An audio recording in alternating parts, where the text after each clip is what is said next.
The Adam and Eve Paradox, Unraveling the Contradictions of the First Humans.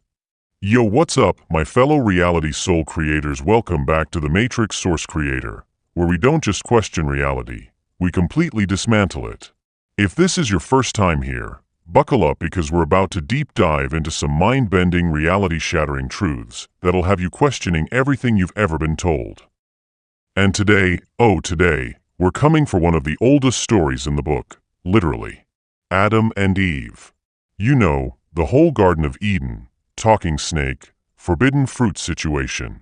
But, my friends, I have questions. Big ones. Like, why did Adam and Eve have belly buttons if they weren't born? Who were their kids supposed to marry? And most importantly, was this entire story just an ancient control tactic? Stick around, because by the end of this, you might never look at the story of Adam and Eve the same way again. Let's get into it. The belly button paradox. Alright, first things first, let's talk navels. Belly buttons. The OG proof that you were once attached to your mom like a little human parasite. But hold up, if Adam and Eve were created from scratch, not born, why would they even have belly buttons? A belly button is a leftover mark from an umbilical cord, which means that if Adam had one, then what? God just said, let's throw in a random hole in the middle of their stomach for aesthetics? Like, was God sitting there designing Adam, thinking, something's missing. Oh yeah, a useless stomach hole. And let's not forget, all the classical paintings of Adam and Eve show them with belly buttons.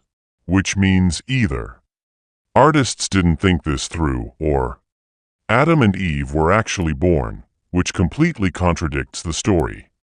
So, were they really the first humans? Or were there people before them that history conveniently forgot to mention? The plot thickens. The setup. Was the fall of man a rigged game?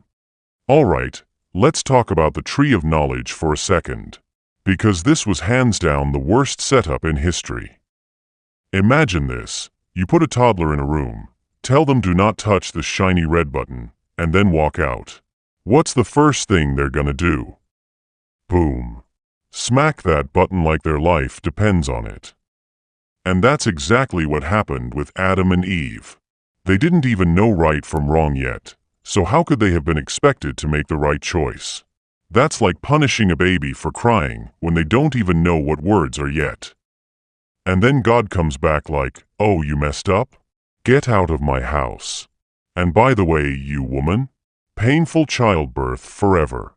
And you man, enjoy breaking your back at work for eternity. Bruh, harsh. It's almost like the whole thing was a setup to make sure they failed. Was this some divine experiment? A way to blame humanity from the start? Or was this entire narrative crafted to make us feel like we're inherently sinful from birth?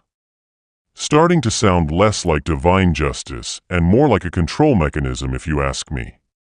Genetic nightmare. Who were their kids supposed to marry? Now let's talk about the next problem in the Adam and Eve story that nobody wants to address. If Adam and Eve were the first and only humans, then who were their kids supposed to marry? We know they had Cain, Abel, and later Seth. But at first, there's no mention of daughters.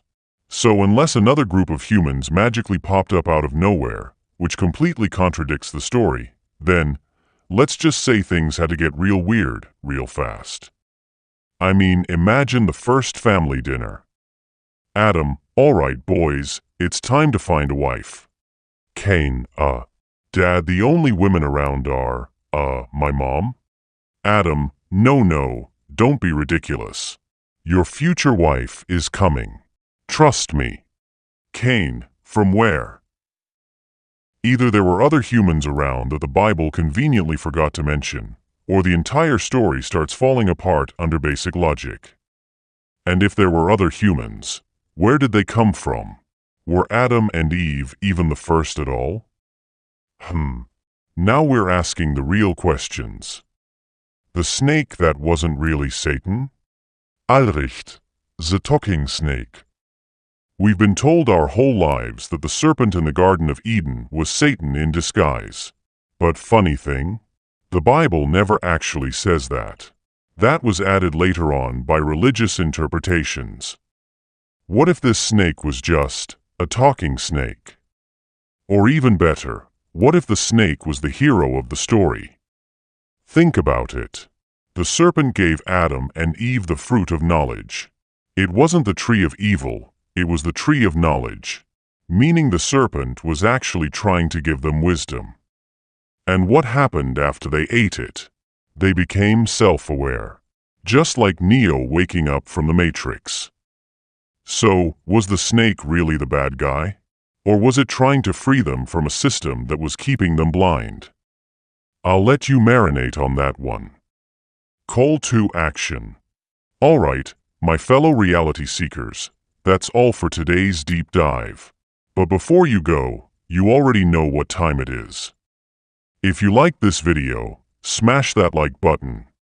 Comment below and let me know, was Adam and Eve a legit creation, or was this story just another layer of control? And if you haven't already, subscribe.